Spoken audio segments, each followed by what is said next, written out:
If you would like a free newsletter on this or other subjects, just give us a call at Christian Answers. The phone number is area code 512-218-8022. That's 512-218-8022. Or you could email us at cdebater@aol.com. That's cdebater@aol.com. Thank you.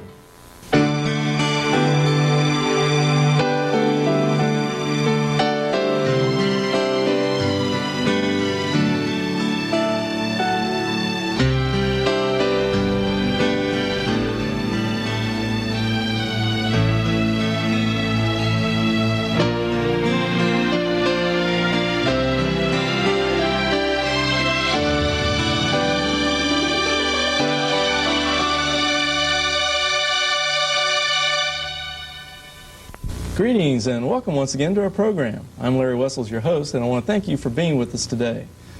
Well, if you're familiar with our series that we run here every week on this channel at this time, you'll know that we cover a wide range of subjects. And tonight we have a very special subject, one that we've never really dealt with before. It's a topic that I've been wanting to cover for literally years, but never really had the opportunity to cover it in a way I like to cover things, which is usually in some really in-depth detail, going through the matter in almost with a fine-tooth theological comb, you might say. And so the topic today, and if you have any friends out there that may fall into this topic, give them a call, have them tune in, or get your VCR recording the show or something and show it to them later. But the topic is Seventh-day Adventism. We're going to go into this in some detail. We've got a series we're producing here. This is show number 1 on this topic. And I think it's going to be very enlightening indeed, because as far as I know, not many people know a whole lot about this topic, the Seventh-day Adventists. They know a few general things like, well, don't they go to church on Saturday and stuff like that, but really beyond that, almost complete ignorance reigns out there on what this particular group believes, teaches, and what they understand about the Bible. So to produce this program, this series we're doing, I've got some very special guests with me in the studio today, and I want to take this opportunity right now to introduce them to you, because we went to at least I did, to get some good pains to get them down here. They're from up north in Pennsylvania, so they've come a long way to film this show down here in Texas. And I want to just thank them for being with us today. Wallace and Carol Slattery. Wallace, it's great to have you here on the program. We're today. happy to be here. Carol, thank you very much for being here. It's a joy to have you here. Wanted y'all here for a long time, as I was expressing to you before we even started taping. And for our viewers' sake, Wallace, I'd like to have you just say a few things about yourself. And then Carol, just give a little brief background history of yourselves, and tie in Seventh-day Adventism with what we're going to be talking about in this program coming up. We were both born Seventh-day Adventists in devout Seventh-day Adventist families. We're basically Westerners. In fact, I was joking to my wife that we came down here from Pennsylvania to get our accent straightened out. But we grew up in Seventh-day Adventism. We attended Adventist high schools and colleges. Carol's family were both workers in the denomination, and in fact I worked for them as a teacher and school principal for 10 years starting in the early 1970s. And it was only in the middle to late 70s when my college roommate Larry Boschel, who was an Adventist minister, left Adventism and came to visit us in California, where he received a very chilly welcome from my devout Seventh-day Adventist wife, that Larry began to ask me questions that I suddenly realized I could not answer about Seventh-day Adventism. Why were Ellen White's the Adventist prophet? Why were her visions not coming true? Why were her prophecies not really seeming to pan out? Now Ellen G. White. She is the founder and the great prophetess of Seventh-day Adventism. We're going to have a lot to say about her tonight. I see. And in fact, let me just say at this moment for our viewers out there that Wallace, my special guest here, has written this book. It's called Are Seventh-day Adventists False Prophets? A Former Insider Speaks Out. Now this is, in my opinion, the best book on the market right now on Seventh-day Adventism. I'm sure there's other books that are thicker or whatever, but as far as what I've read, now that Wallace has read more than I have, so he might say there's something else, and I'm sure he will during the course of this program. There's another book I think you mentioned earlier. I haven't had a chance to read it yet, but at the time of this filming, as far as something short, easy to read, easy to understand and comprehend, this is the best book I've seen on Seventh-day Adventism. It's not going to bore you with a lot of theological stuff. It's short and to the point. It gets right to the nitty-gritty of the whole matter. Now, I got a plug in there for your book there, Wallace, but I don't want to take the opportunity away from your wife, Carol, to say a few words also about your bit about your background and so forth. Well, like Wally said, I was born into a Seventh-day Adventist family, and all my life that's all I knew. And not until he started checking into it did I even think that there might be a problem. I just automatically believed it, and it was just amazing when he brought some documentation and showed me that there were some problems with Adventism. I got to spend some nights on the couch over there.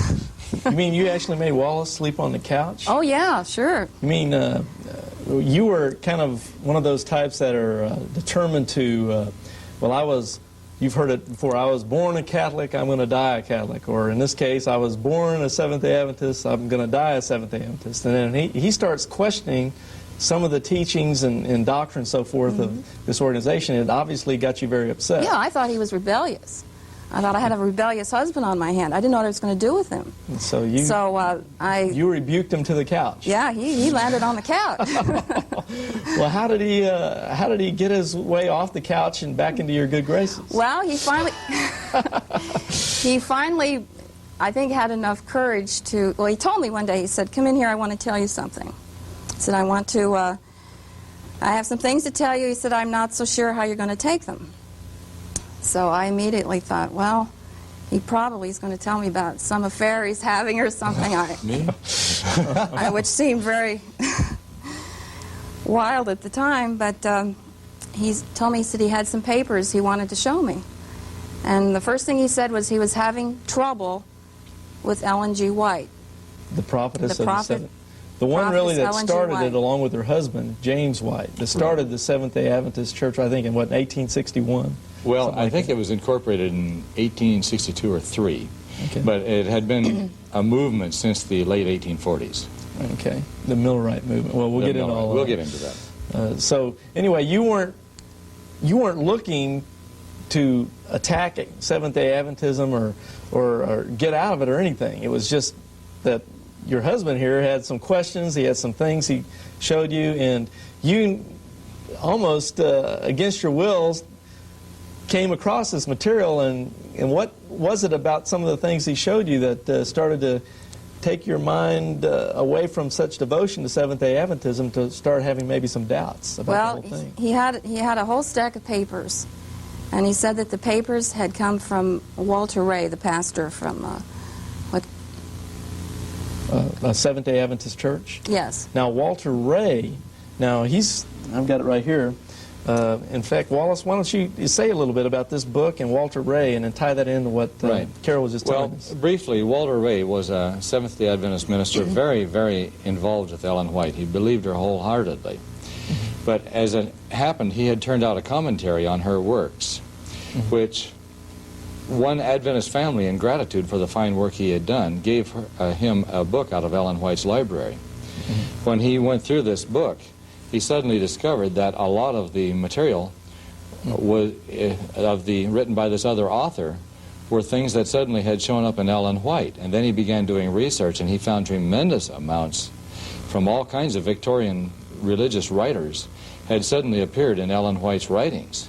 And he realized that this woman had taken these writings for her own and had claimed that they had come straight from God. Walter Ray was stunned, angered, and he began publicizing what he was finding, and needless to say, it caused a tremendous commotion in Seventh-day Adventism. Ray worked or lived about 20 miles away from where I was teaching at that time, and I might say that things were so well hidden in the Adventist background and their history that although I had started having questions, as I said, in 1977, I had been spending summers working on an advanced degree. And meanwhile, in my spare time, I was also working, trying to find out the truth about Ellen White, and I was getting nowhere. The facts about Ellen White were very well hidden. However, it seemed that all roads seemed to lead to Walter Ray. So in August of 1980, I made an appointment to... Oh, and we have it on a monitor here. Here's Walter Ray's book. The White Lie, which he had come out with and had so stunned the Adventist leaders. And that's the book where he documents... tremendous amounts of copying, enormous amounts of copying. Basically, just outright plagiarism from other authors. Legally, the Adventists have made a case that she did not plagiarize, that perhaps back then it was acceptable to do as far as the legal requirements go. The problem is that that does not answer the ethical, moral, and theological questions. If it's all supposed to come straight from God and you found that it came from the suppositions from another divine, another writer, you've got a serious problem then. Right, right.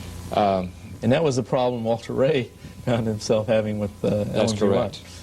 Anyway, well, I made an appointment, went over, saw Walter Ray, and came back with a stack of papers that just blew me out of the water. I was just stunned. And these are the materials that I shared with Carol the next day. Okay, so that's what you saw. You saw actual documented papers from the Ellen G. White estate, perhaps? No, not from them. Here would be comparisons, side by side. I think I have them later. I'll show them to you later. Well, it's a lot in this book, too. He shows one book, and across the page you'll have Ellen G. White just paraphrasing. Even to the point of illustrations. I think I can show these very quickly here. Oh, yeah, where she took the actual, even pictures. Here they are. Pictures out of one book and put it in her own book. Here is one picture from The Great Controversy. Perhaps you can see it there. And here is from The History of Protestantism, the same picture lifted. Okay, there. And no credit given whatever. No credit at all, just taking the same photos. Even the table of contents, the whole thing, just lifted. Huh. And no, anyway, no credit given. I showed it to Carol, and she was just as, thank God, she was as stunned as I was, and she saw that we had a serious problem immediately. And so now the doubts were there. Right. And you got off the couch. Right. All right. So, through all this, this led you eventually in just a continuing research of your own. That's correct. Even beyond what Walter Ray had given you? Adventism you might describe like peanut butter. It is hard to scrape off. It takes time, especially when it's been inculcated in you since infancy.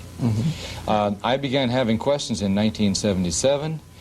I met with Walter Ray in the summer of 1980, and we finally left Adventism in the spring of 1984, which gives you an idea of a lot of the pain and soul-searching we went through before we ever resigned from this organization. What year did you resign? 1984. 1984. Right. And so during all this time, you did all this tremendous amount of research. And lots of research. Lots of pain. And it just seemed to get worse and worse. The more you researched, the worse the situation got. Well, for a while we thought that Adventism would accept the new findings that were coming out, many findings which we'll get into, not merely copying, but major mistakes in her theology and her teaching, things that she had said that had never come true, that had never been true in the first place, and yet supposedly had come straight from God. So many things. And the last thing to go finally was when Carol and I sat down in the spring of '83 and began going through the doctrines of the Seventh-day Adventist organization in comparison with the church, with the Bible. And again, we were stunned. We found they just didn't hold up. See, we thought what we would do was just, when we found out that Ellen White was a false prophet, that we would just be Seventh-day Adventists, but we would not pay any attention to Ellen White. We would be evangelical Adventists. But it doesn't work that way. The church closed its ranks and froze people like us out. Hundreds of workers and probably thousands of members were frozen out during that period. Now, what years are you talking about, this period? Right. Say 80 to maybe 83, 84. So this is the big purging, you might say? You might say it was a big purging. Now, how do they do it? How do they go about getting you out of the church? Well, in the first place, jobs suddenly became very scarce. So they were getting people that would actually work for them, Right. and putting the financial squeeze by way of their job position. Walter Martin stated, the famous CRI leader, stated that he had a list of at least 200 Seventh-day Adventist workers who had been purged of their positions. I'm sure that it was much higher than that. What do they do? Just send you a notice in the mail saying, oh, by the way, your suddenly job my is job over? no longer existed. Oh, okay. And no other job existed, and I got off easy compared to some of them. I know many were just outright fired and were given maybe a couple weeks severance and were out of a job. When you realize that Seventh-day Adventism is the highest paying denomination as far as the ministers go, you can see what a painful odyssey this might be for an Adventist minister. They're paid very well, and the working conditions are comparatively good. You know, give a sermon once a week, conduct some meetings, things of this sort, and you're doing just fine. And suddenly to find out the facts, but realizing that you're trained for nothing but Seventh-day Adventist minister. A lot of ministers underwent a lot of pain in that time, I'm sure you can imagine. Yeah. And it's still going on. And they're still purging out people. Oh, yes, absolutely. And what is it that's going to get you purged? What do you have to do as a Seventh-day Adventist to have the hammer come down on your head? Is it just question Ellen White? Is that all it takes? That's basically it. Mm-hmm. Whether you like it or not, she is the rock. She is the rock of the denomination. She's the cornerstone, and that's where it revolves, that's where it started, and that's where it's going to end. So if you're in a church, let's say at a Sabbath school or something like that, I guess that's what they call it, they meet Right. on Sabbath school instead of Sunday school, Right. And you're in there and you just happen to mention off the cuff you disagree with Ellen G. White on some doctrine, then am I to assume that perhaps then the grapevine carries that to somebody else and they find out more about how you feel about the situation, and next thing you know, is there any kind of like, I know the Jehovah's Witnesses, they practice something called shunning, where they start to kind of, you know, It's not act as cold organized in the Adventist church. They don't formally shun. Oh, okay, so, but you can Now, kind of... it makes a difference if you're a worker in the church, or if you're in the school system, or a worker, then it makes a difference as to what you believe. If you're just a church member, they may take a while. They'll basically freeze you out. Okay, And so, we've had a lot of friends who've had that happen to them, I might add. man, so sounds like they're playing for keeps on this situation. I know of other workers right now who are undergoing the same process. It's almost like throwing a rock in the ocean. It takes time for that wave to spread, but as it goes through, it takes the workers with them. I know of workers right now going So through what this we're process. seeing right now is in Seventh-day Adventism is a more rigid polarization around Ellen G. White as a true prophetess and her interpretations as being almost infallible. To use a good Western term, they've tended to circle the wagons. Yeah, I guess that's a good way to illustrate it, for sure. Well, I just want to point out to our audience one more time, we've got these two excellent books up here on the chartboard. My special guest, Wallace Slattery's book, our Seventh-day Adventist False Prophets, Former Insider Speaks Out. We're going to, in this video series, get into a lot of material that you'll find in this book. And, of course, Walter Ray's The White Lie, coming off of Ellen G. White, kind of a takeoff on her name to put this title of his book, The White Lie, together. But incredible documentation in both counts. So if you have a chance to contact either our ministry, Wallace, by the way, you have a ministry that someone might want to write. Yes, if people are interested in our book, they can contact us at Stepping Stone Ministry, Box L1124 in Langhorne, that's Langhorne, Pennsylvania, 19047. And get it right out to you. Very good. Or if you can't get it that way or through us, there's always the Christian bookstore. That's correct. It's put out by Presbyterian and Reformed Press. Very good. And so those are available one way or another. Right. So please get your hands on that particular book if you are very interested in this subject. It'll be of immense help to you. Now what we want to get into in this first part of our series on Seventh-day Adventism is more of the detail, going through with a fine theological comb, as I mentioned at the beginning of the broadcast. And basically I want to start first with a question that has been, I think, pretty prominent in evangelical circles for a lot of years, because there has been a big controversy, almost the great controversy. If you understand some of Ellen G. White's books, that's kind of a bad joke. But anyway, we'll get into that somewhere. But there's been some controversy within evangelical Christian circles about whether Seventh-day Adventism can be classified as a cult or not. Is it just a Christian denomination with a lot of aberrational teachings that aren't so serious, or is it a full-fledged non-Christian cult like Jehovah's Witnesses would be classified, or Mormons, or Reverend Moon's Unification Church, something of those along those lines? And to get us into this subject, to try to answer that question, I've got a chart here I want to go through. We've got some questions that pertain to what can be considered theological tests for something to be considered a cult. And looking at the chart here, we have something called patterns in the cults, and then there's questions to ask and pertain to these patterns that you commonly see in a lot of cults, like we just mentioned Jehovah's Witnesses, Mormons, Unification Church, so forth. But point one basically asks the question, does the religious group under consideration add to the Word of God through indispensable publications that claim to give the Bible's clear meaning, or through present-day direct revelation from God?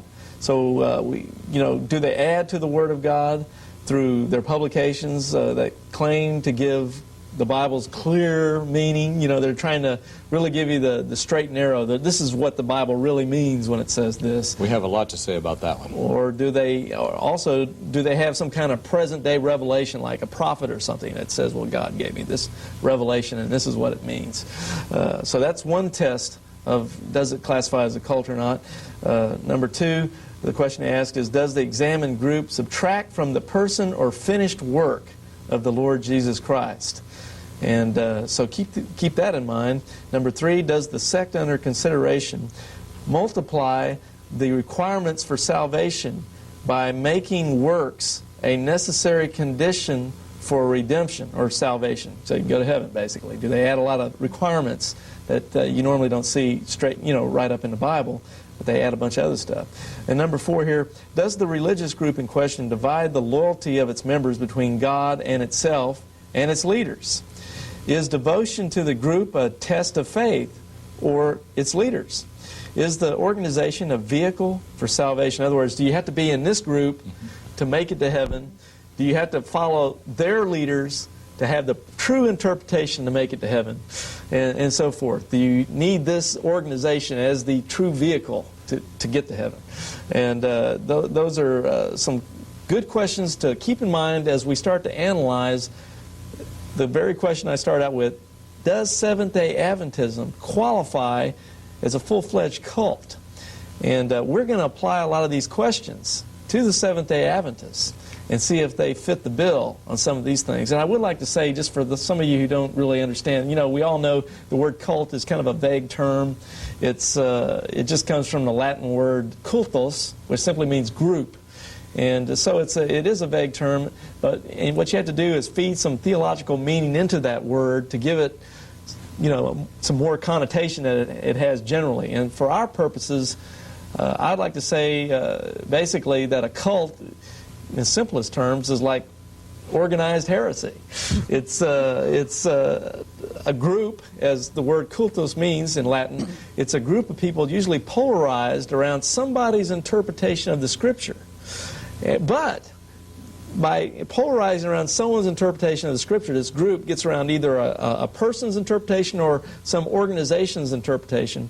But then what they do is they go beyond what the Bible clearly says. They usually violate cardinal Christian doctrine somewhere along the line, because instead of following straightforward what the Bible is teaching clearly, they leave that out basically and polarize around some organization or some infallible interpreter, let's say, and go in that route. So that's how I'm going to define cult for our purposes as we move through it. Now keep these questions in mind, and we hope this series will start to answer the question, does Seventh-day Adventism qualify as a cult when it comes to how evangelical Christians would view it. Okay, now with that said, I'm going to move on to our next chart. And I'm going to let Wallace do a lot of talking here in just a moment. Basically, if our camera can come in on this, I want to show a couple of things, then I'm going to let Wallace expound on it for us. Basically, on the chart here, we have a photograph, and over the top I've got the spirit of prophecy and her husband. And basically down here we have the co-founders of the Seventh-day Adventist Church, Ellen G. White and husband James White. There's James and there's Ellen G. White, supposedly the spirit of prophecy. And I'm gonna let Wallace expound on that in just a second, but I also want him to expound after he does that on what I have on the lower part of the chart. We have another photograph here of a man named Hiram Edson, who was out of the Millerite movement of the early 1840s and so forth. I'm going to let you expound on that too. I'm going to let you just get into a broad history of this whole situation. And he came up with a famous doctrine of the Seventh-day Adventists called the sanctuary theory. And it's expounded right here on the other side in a small print that we'll get into. But I want to have Wallace now start back up here with the spirit of prophecy, kind of give us a general overview of the history and different things, and then moving into this Hiram Edson down here with this sanctuary theory. Sure. Millerism is the beginning of Seventh-day Adventism. William Miller was a farmer, a devout person, who in the early, probably 1820s, decided that the Bible prophecies pointed to the period of 1843 to 1844, that the sanctuary would be cleansed in his interpretation, that Christ would come and the world would be cleansed to become, a beautiful heavenly place. He began preaching this in the late 1820s, the 1830s, and the movement really seemed to catch fire. Now this would be the middle Atlantic states and the New England states. The results were that perhaps 1 million people joined Millerism toward the last part of 1843, getting ready for Jesus to come. First they thought it might be March of 1844, when nothing happened then. William Miller allowed himself to be swayed by the teachings of a man named Snow, a rather strange character who rode around in long robes claiming he was Elijah the prophet. And where Snow took the chronology of an obscure Hebrew group called the Karaites, that Christ would come in October 22 of 1844. There was a lot of fanaticism involved with this early Advent movement. Adventists don't like to talk about that. They have always taught that these were these sober Sunday school attending, God-fearing people who sat around reading their Bibles. Actually, the history is very plain that these were wild-eyed fanatics in any way you want to call it. Hours upon hours of marching, dancing, rolling leaping on the floor, dancing, practicing the holy kiss. Are you saying it looks sort of like a Benny Hinn healing revival? Or? Just for starters. They also even had the holy laugh. I mean, we're talking about some really wild stuff going on at that time. Okay. Now they came up with this date, 1844, October 22nd, based on a false the chronology of 2,300 years. They thought that from the time that Jerusalem would be rebuilt in 457 BC, 2,300 days would extend on down with a day for a year to 1844. And as I said, they took the chronology of the Karaites, where they said, well, it's going to be October 22. The people did have, and again this is contrary to much Adventist history, they did sew for themselves white ascension robes. That night they stood on their housetops on hills around there. These people were so devout, they had sold their belongings, they had sold their homes, their farms, and they sat up all night waiting for Jesus to come. The effects of this, as you can imagine, were tragic. It is well documented that a lot of people entered insane asylums immediately afterwards. Ellen White herself said that the sound of weeping was just almost universal. People couldn't believe it. Afterwards, William Miller said, I was wrong. He basically disassociated himself with any kind of movement, Adventist movement of this kind. The Adventists themselves, those who stayed with it, and as you can imagine, many people left it, divided into two groups. One was called the Open Door Adventists. These people continued to set dates that Christ would come, and they still exist. I believe there are several thousand adherents up there in the New England area today. Despite the Matthew 24 passage that says correct. No man knows the day or the hour. That's right. However, others began, a few dozen began what they called the shut door movement. They looked at the story of the bridesmaids and the bridegroom, where the door was shut, and they said, well, somehow or another, probation has closed. No more sinners can be saved. Now, one of the adherents of this was a young 17-year-old girl named Ellen Harmon. Okay, that's on our chart. That's her right there. That's the girl. She had been badly injured by a stone thrown to her head a number of years before. When she was 9 years old, had always suffered from severe health problems up to this time. But now she began having visions. Her first vision confirmed the shut door belief. Probation is closed, no more sinners can be saved. Only the few dozen people who adhered to the shut door movement can be saved. Well, of course, that didn't happen. Babies were born, people wanted to join the movement, marriages occurred where the married person wanted to join it. Time went on, Christ didn't come. So they wondered what could be going on here then. Well, I know that for many years Adventism taught that it was Hiram Edson having a vision. He's on our chart down below. He's on the chart down here. In the cornfield, in which he saw Christ entering from the holy place in heaven, as if there was a temple in heaven, just like the old Jewish temple, into the most holy.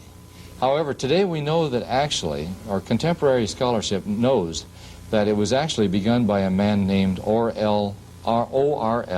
Crozier, who began some theological speculation that actually Christ had entered the most holy place and was offering a final atonement for the sins of the world. Now, Crozier gave up on this belief. He renounced it later on. However, it was adopted by the young movement, and this is the beginning of the 1844 movement within the Adventism church, which teaches that in 1844, Christ entered from the holy place into the most holy place and is up there offering in heaven, offering a final investigative judgment. They are going through the books, deciding who belongs in heaven and who does not. And instead of, in other words, the final atonement having been offered in the cross, as Christianity has always taught, that it is still going on in the courts of heaven today. I might add that this 1844 belief is the only truly unique belief of Seventh-day Adventism. All other so-called unique doctrines are held by some other sect or cult somewhere. Right. But this all goes back to everyone thought it was Hiram Edson, and now that's right. It really goes back to this other guy, and I guess it wasn't out in the cornfield either. No, it was just theological supposition he wrote up. I believe it was a paper called The Day Star. I see. Which this came. And Ellen G. White just picked up on it. She picked up on it. It was confirmed soon, perhaps by vision. I might add that the shut door vision was never renounced. God evidently never saw fit to inform her that she was wrong with her first vision. And as far as you know, well, that was, what is that, about 140, 50 years ago? This would be the middle to late 1840s. So surely they don't hold to this theological speculation anymore about the investigative judgment. Oh, yes, they do.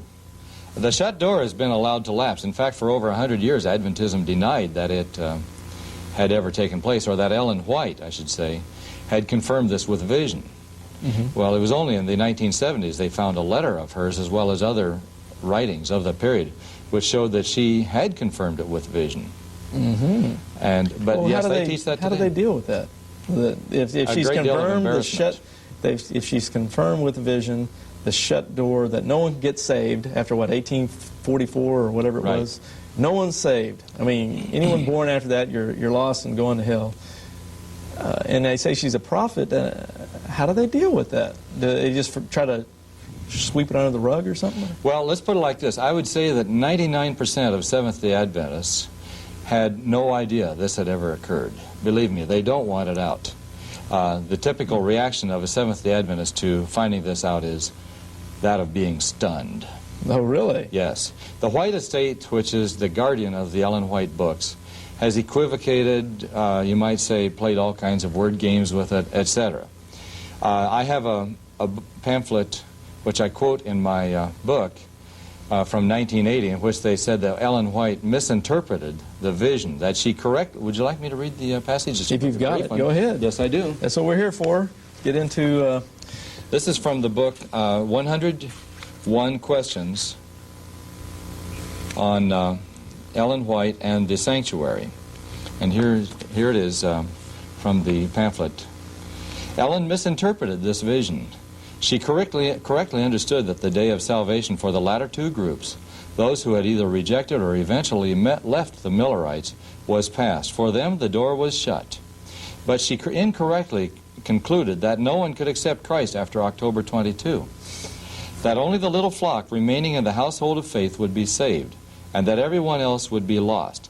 Now, this is very interesting, isn't it? Please notice that Ellen misinterpreted the vision. Think about it. In 1 Peter 1, or 2 Peter 1:20, the Bible clearly states that the true prophet of God never interprets his visions. Ellen not only interpreted her visions, she misinterpreted her vision. I've also heard Robert Olson state that God... Who is he? Robert Olson has been the head of the White Estate. His explanation was that God deceived the group. God deceived the group? Yes. Now, to me, that's the mark of a They'd true rather fanatic. blame God. than Blame Ellen God. White. So, sad. well, what it looks like to me is there's actually some outright suppression of information being... It has been. There's been a great deal of deceit. F.D. Nichols wrote a book called Ellen White and Her Critics in the early 1980s. Mm-hmm. The man had access to and knew of that 1847 letter. I have a copy of it. Would you like to see it? Yeah, go ahead. Here it is. These are statements written first by James White in 1847. Can you focus in on that? Let's see what we got here. James White in 18... Now, this is 1847. This is Ellen G. White's husband. He writes, when she received her first vision, December 1844, she and all the band in Portland, Maine, where her parents then resided, had given up the midnight cry and shut door. They had given up on it as being in the past. It was then that the Lord shewed her in vision the error into which she and the band in Portland had fallen. She then related her vision to the band, and about 60 confessed her error and acknowledged their 7th-month experience to be the work of God. In other words, they had been wrong when they had given up on the shut door. Now, here is Ellen White writing to Joseph Bates, another early Adventist leader. In 1847, the view about the bridegroom's coming I had about the middle of February 1845, while in Exeter, Maine, in meeting with Israel Damon, about whom I'll have a lot to say later, James and many others, many of them did not believe in a shut door. I suffered much at the commencement of the meeting. Unbelief seemed to be on every hand. There was one sister there that was called Very Spiritual. This is incidentally an early rival to Ellen White's visions. Sister Durbin. She had been truly a mother of Israel, but a division had risen in the band on the shut door. She had great sympathy and could not believe the door was shut.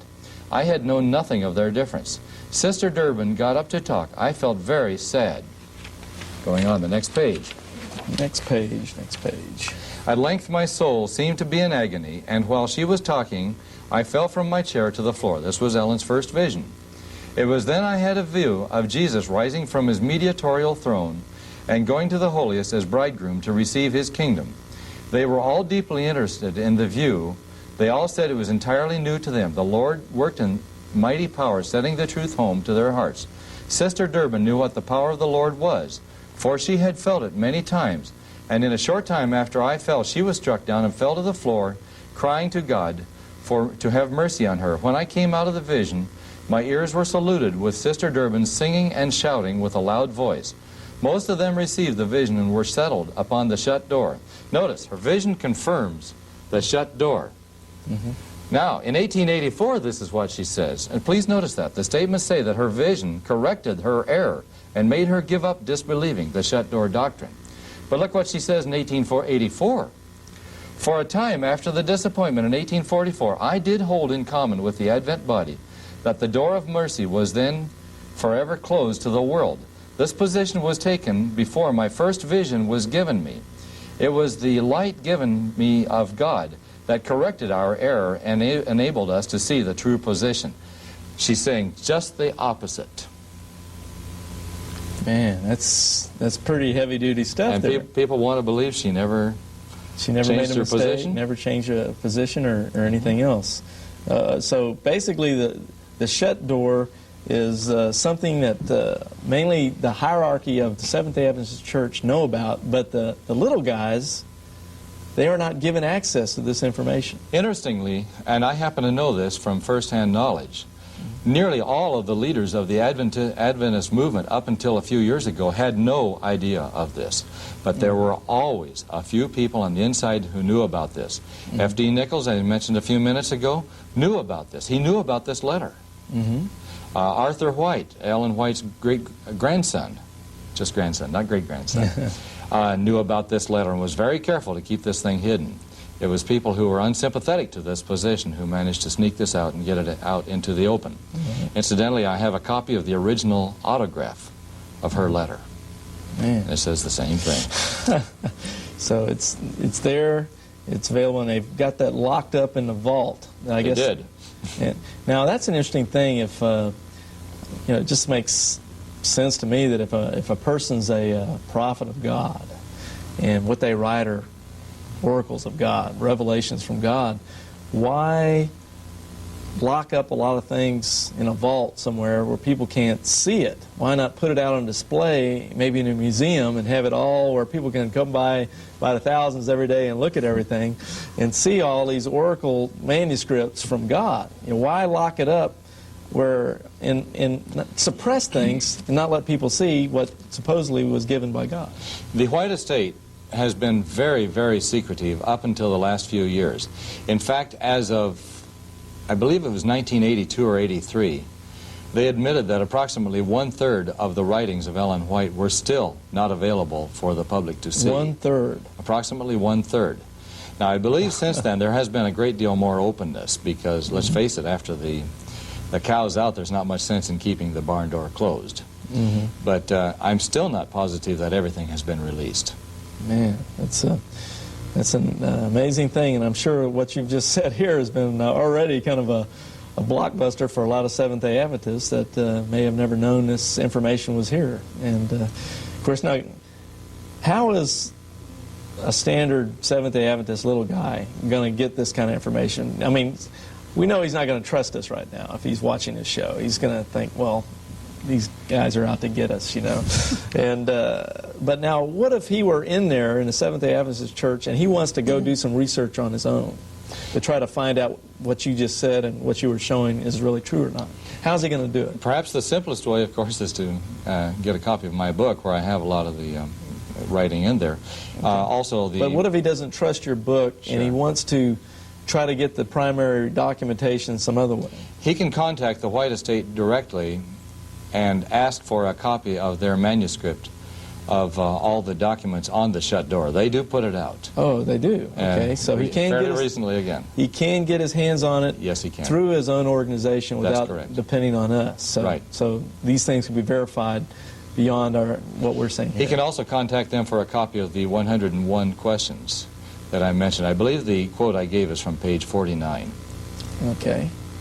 And, of course, this always, again, raises the question. One of the tests of a Bible is found in Deuteronomy 18, verses 21 and 22. Right. Of a Bible prophet. Of a Bible prophet. Yes. Which says that if a person or a prophet claims to be a prophet and says something, and it turns out not to be so, then pay no attention to him. In fact, don't even respect him. Right. And here we have a case. You can't say that it was a conditional prophecy because supposedly it already had happened, you know, in the fall of 1844. Probation had closed. No more sinners would be saved. A very flat-out blanket statement of the period. And she was wrong. And wrong very early in her ministry. That's right. Right off the bat, almost. Over a period of years, she seems to have become, we suspect she may have become discredited because of this. People began to realize her vision was wrong. And it's interesting, there is a period from about 1851 to 1855 in which it's called the silent period. She really doesn't seem to have turned out any writings of this period or have been very active, and our suspicion is that that is the reason. I see. But then over the sands of time and people start to forget things, you can start up again. Well, as I said then, for many years they did deny that this was happening. Right. Okay. Well, that was a fascinating discourse on. It's amazing what you can get out of a couple of pictures on a chartboard. Huh? Right. Yeah. Well, let me take this down here and go on to our next chart and take a look at, just for a lot of viewers who don't know a thing about Seventh-day Adventism, just a brief overview, you might say, on just some of the distinctive doctrines, although you had already mentioned that some of these, other than the sanctuary doctrine and investigative judgment that you mentioned a minute ago, all these can be found in other groups, other cults, whatever that's correct. Out there. But Wallace, why don't you take a summary survey of these teachings of the Seventh-day Adventists? Seventh-day Adventists keep the Sabbath very similar to the way it is offered in the Old Testament. That is, from Friday night until Saturday night, both times about sundown, many non-religious activities are disallowed. They don't want you listening to secular programs, watching TV, carrying on your vocation, anything that basically is fun, except perhaps eating, is disallowed. They're very strict on this. Now, why is that so important? Well, because they believe that the Ten Commandments of God are still binding, and that we are to keep them in the modern world.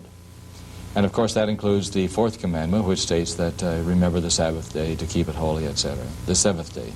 So what if you're a Seventh-day Adventist and after a couple of years you just say, well, I don't really feel like keeping the Sabbath? Is there any consequences? Well, yes. It is certainly grounds for dismissal from the organization. Okay, so you can get kicked out if you don't go to church on. That's right. Now, I've often heard, maybe you can clarify this, what about this mark of the beast thing? Where did they get that from? I've heard, clarify this for me because I've never really heard anyone really define this thing. I've often heard that, well, Seventh-day Adventists say you've got the mark of the beast if you go to church other than on the Sabbath or something like that. Can you expound and clarify that?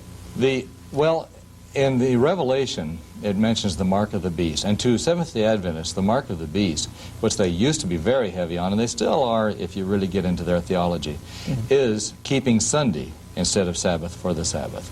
And incidentally, and we'll get into this under prophecy here, they teach that in the last days there will be a worldwide law passed that everyone is to keep Sunday for the Sabbath. And incidentally, that marks, again, the close of probation. They're going to give it another shot. I might add that only the Seventh-day Adventists and the Mormons teach that there is a close of probation sometime before the end of the world. I see. All right. You can clarify that one for me. Okay, Wallace, why don't you continue here with some of these? Well, briefly going on, they also teach that the Old Testament dietary laws are still to be adhered to. No pork eating, very similar to the Jews, although not kosher per se. No pork, no catfish, no shellfish. The interesting thing is, again, that all the time that Ellen White was telling others that not only was she not eating these non-acceptable meats, but in fact that she was vegetarian, we have good proof that, or good evidence that she was eating, among other things, pork sandwiches, and she loved oysters. You know, she was born on the seacoast of Maine. Right. And we actually have a letter from her in 1885 where she told her daughter to send her some good oysters, among other things. Now, these doctrines like this vegetarianism, these dietary laws, the Sabbath, they do teach vegetarianism, too. is this coming basically from Ellen G. White and her interpretation? Oh, yes, absolutely. And she makes very strong statements about this. And most Adventists are at least kosher, not kosher, but they will not eat the pork, etc., the shellfish, and so forth. Do they tie that in with health concerns? Oh, yes, it's very much part of, I would say, the sanctification of most Seventh-day Adventists. But the thing is, they make that a test of fellowship. It is a test of fellowship. Oh, it's a test of fellowship. Oh, yes, definitely. So if you make the mistake of eating pork or something like that, you can get caught. I might add that the other things include they're very strongly against caffeine, such as coffee or Coca-Cola. Alcohol. Very strongly against alcohol, etc., which is all quite acceptable as far as they're concerned. They do not want you using alcoholic beverages. Right. The atonement of the sanctuary, Larry, we already mentioned went briefly. at the investigative judgment and the guy and all that Adventism tends to divide into two groups when it comes to the study of redemption. The left wing is pretty close to evangelical Christianity. They believe that you accept Jesus Christ, your salvation comes strictly from your acceptance of Jesus, and that that sanctification is merely the things you do as a Christian. The right wing is much more traditional, and they believe that, yes, when you accept Jesus Christ, your sins are forgiven to that point. The rest of your life you will spend working toward perfection, because in the last days you must be perfect. In fact, Carol has an amazing couple of statements from Ellen White I'd really like her to bring out at this time. Okay, we've got less than 5 minutes left in this program, so if she can do that, and then we'll have to race through these remaining ones and then maybe pick up with it in the next program.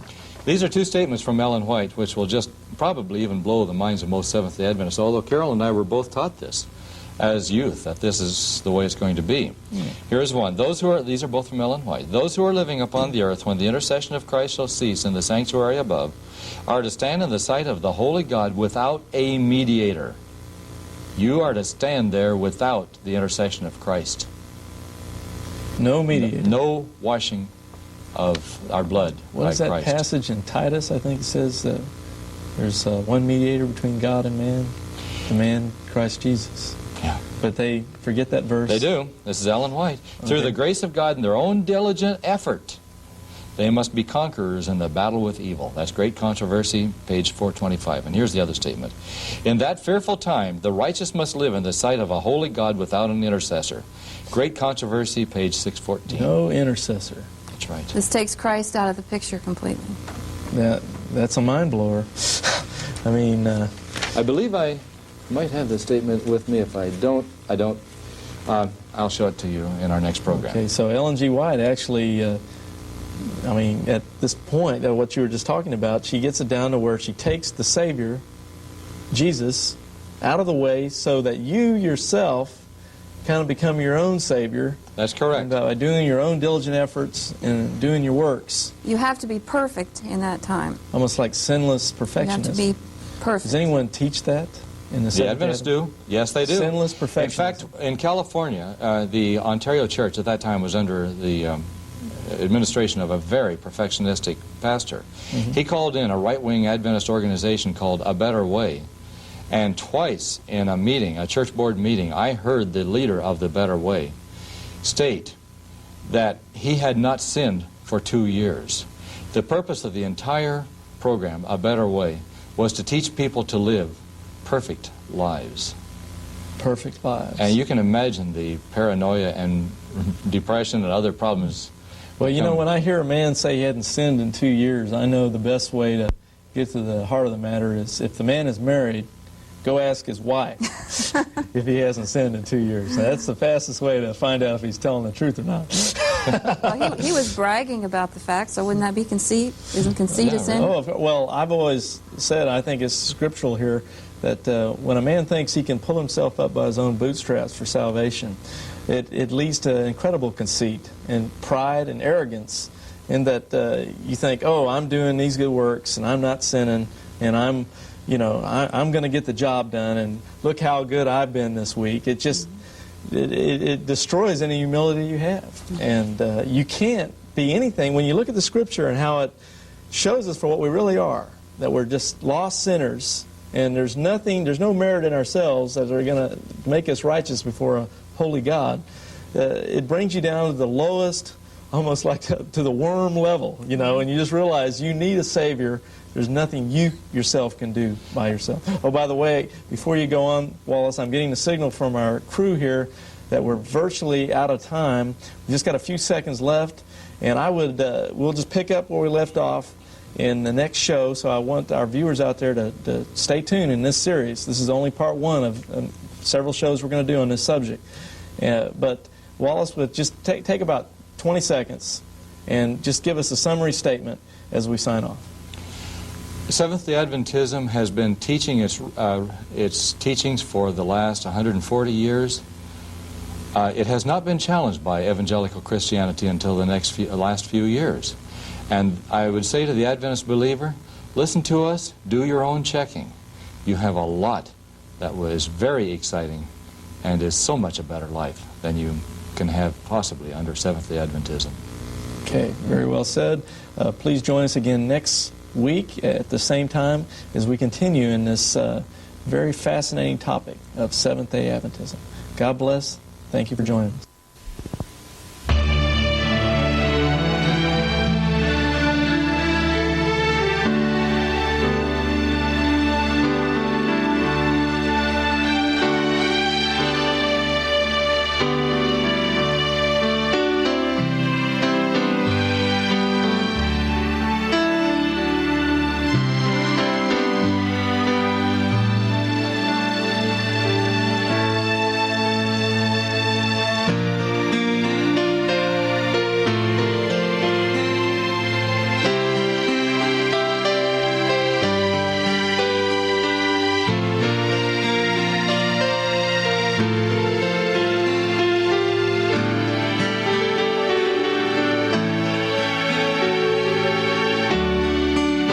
Check out our websites. BibleQuery.org. This site answers 7,700 Bible questions. HistoryCart.com. This site reveals early church history and doctrine, proving Roman Catholicism is not historically or doctrinally viable. MuslimHope.com. This site is a classic refutation of Islam, a counterfeit religion created by Muhammad.